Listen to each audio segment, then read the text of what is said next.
Hi guys, welcome back to my Christopher Nolan review series. It felt like I didn't post one of these for a while, but it was just because since Tenet was moved, I kind of expanded them a little bit.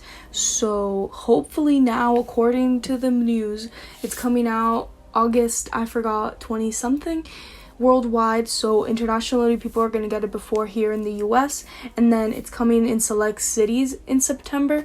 I'm still not sure what those select cities are. If anybody knows what they are, please let me know down in the comments, because hopefully I live in one of these cities. Cities, because I'm just so excited for this movie. But without further ado, let's talk about The Dark Knight. Following the events of Batman Begins, Batman has been able to control the city's crime rates, but when the Joker arrives, he realizes he has more problems on his hand than before. This movie is just chaos. If I were to describe this movie in one way, it is chaos. I feel like the first one deals a lot with fear, and this one deals with that, but also adds a lot of more chaos on top of that, and I thought that was fantastic.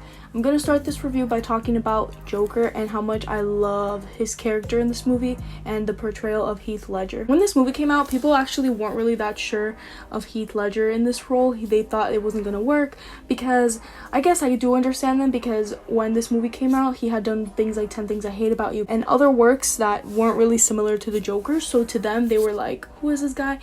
And why do they think he's gonna do the Joker? But boy, were they surprised, and every time that I watch this movie, I'm still surprised and shook at how good he does it, and it is just such a well done performance, and I'm really happy that he gets all the praise in the world, and it's really unfortunate what happened to him, but he really made this movie for me. He's the most outstanding performance in this movie, and it's always one of my favorites, just seeing how he portrays the Joker character. Speaking of the character of the Joker, I've always liked how Christopher Nolan introduced this really famous character from the Batman series in his sequel instead of the first movie, which I thought was a really good thing to do, because at the end of Batman Begins, Batman, he finds a card on the floor and it's like the Joker card. Take this guy. Armed robbery, double homicide. Got a taste for the theatrical like you. Leaves a calling card.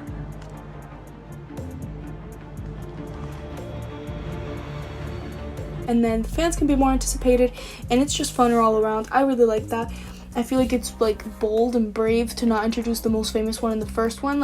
In the first one, we really got to understand Batman, and this movie still maintains a really well balance of Batman and Bruce Wayne and all the different personas that he has. I think that he made a really good choice making the Joker come out in the second one, because it wouldn't have worked as well in the first one. And speaking of the Joker, this man is scary and crazy, and he's just wow. From the first moment we see him, that opening shot and the bank robbery scene is just fantastic. I love the way they the tracking shots of that entire sequence, and it's goes on for about 4 or 5 minutes, or at least that's what it feels like, and you're just invested the whole time, and it feels as if you're in the bank robbery scene, because it pans so much, and like I said, the tracking shots, and it was just really well done. And I liked that the last person revealed was the Joker of the mob members, and it just shows he's a trickster, he's not here to play, and I just really like that introduction. I also really like the scene where it's pretty early on in the movie where he's with the mafia, the Russian mafia, I believe, and he's these people are mafia members, and he's taunting them and he's playing with them, and he literally kills somebody with a pencil, and he just for the remainder of the scene, a dude is just dead with a pencil in his head. What the heck? And he even ends up with half of the mafia's wealth, so this man knows what he's doing. I like that part where they say that he's crazy, and you really get to see how scary crazy he is, because he's like, no, I'm not. And that's just how every crazy person would say if they were, called crazy. I just thought he has a lot of really awesome lines, and it's just fantastic. Also, I forgot to mention with the pencil is that it shows just how easy he could just kill somebody, because in the bank robbery scene, that was an entire strategic killing spree plan or whatever, but here he just did that in a split second, and I'm pretty sure he wasn't aware that he was going to do that. I just thought it was really crazy and well done for his character, and to do it such early on, because you really get to understand this movie is dark, and this movie is dark. I mean, being called The Dark Knight, but for being a PG-13 movie, they got a lot of a lot done for being a really dark movie, and it just gets darker and darker as the movie progresses, but in such a good way.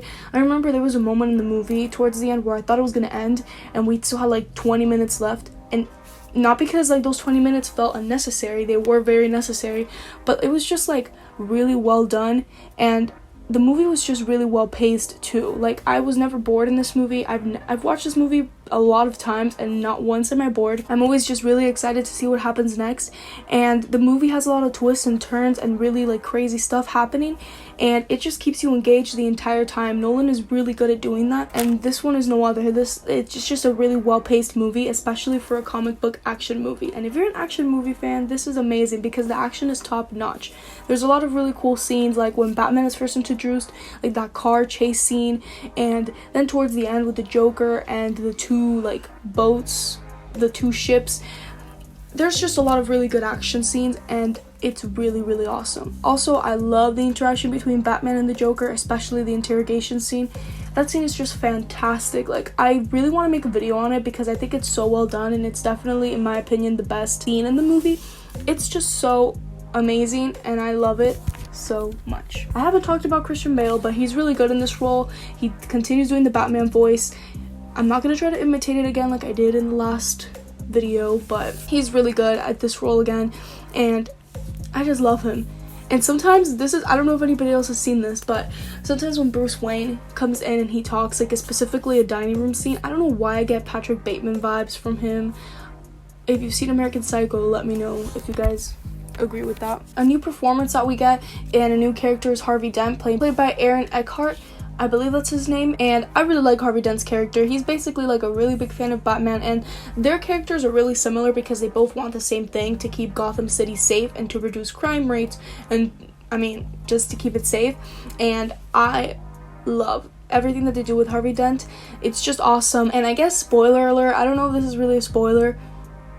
Because it happens in the comics, but I'm just gonna, at the end when he's Two-Face, I always like that if there's one thing to criticize about this movie, which this is like me nitpicking because I can't really think of any negatives, is that I wish Two-Face was in it more. But also, Christopher Nolan wanted this to be really realistic, and these are very realistic movies in a like totally non-realistic environment. But if you wanted it to be realistic, Two-Face wouldn't have lived with half his face literally cut off and an eye falling out. That's like not realistic, so I guess that makes sense. But I love that performance, and I love everything with Two-Face. But wait, I have to talk about something. It's not even like something bad, but I just always laugh. I'm gonna play the scene if I find it.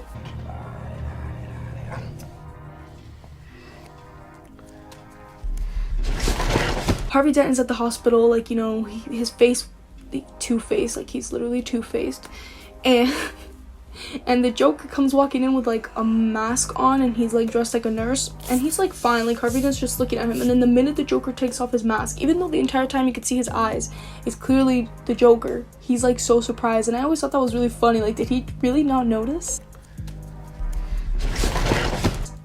that was the Joker? Is somebody gonna tell him? And also with Two-Face, something that I always liked that they did was that they referred to him as Two-Face before he was actually, two-faced, which I thought was really cool because, like, it would be so weird and so cartoony if randomly people were like, oh my god, that's Two-Face. So I really like that they did that they had referred to him as that before. Like, I thought that was really good. The lighting in this movie is also done really well. I love the directing and the lighting as always. Christopher Nolan, I will always praise him for that, even in movies of his that I feel like aren't as great as other ones. Gosh, like, he's so good at directing and lighting. I just love him, and he did a really good job with this movie, and this is one of my favorite comic book movies and a really well-made movie. I love this movie so much. Like, there's not even more I could say because everything on this movie has already been said, but this is just a really special movie and great one. I remember when I first saw this, I was like in awe of it, and I still am always in awe, and that just shows what a great movie is. And I'm gonna give this movie its super well-deserved A+. Now, the real question is, will The Dark Knight Rises also get an A+? I guess you guys are gonna have to wait and see that. Thank you guys so much for watching today's video. I hope you guys really enjoyed this review. As always, let me know down below if there's any movies you guys want me to review. I will be sure to review them because now I'm only posting Christopher Nolan reviews on Mondays, so Fridays I have time to review anything else and do other fun videos. And if you liked what you saw, make sure to subscribe. I'm posting on Mondays and on Fridays, so yeah, you guys should subscribe if you want to, if you like my videos. But yeah, I really had fun making this video and just talking about The Dark Knight, and yeah. And where I am with the Christopher Nolan binge, yesterday I saw Dunkirk, so I am officially done. I just have to film reviews and edit them for you guys.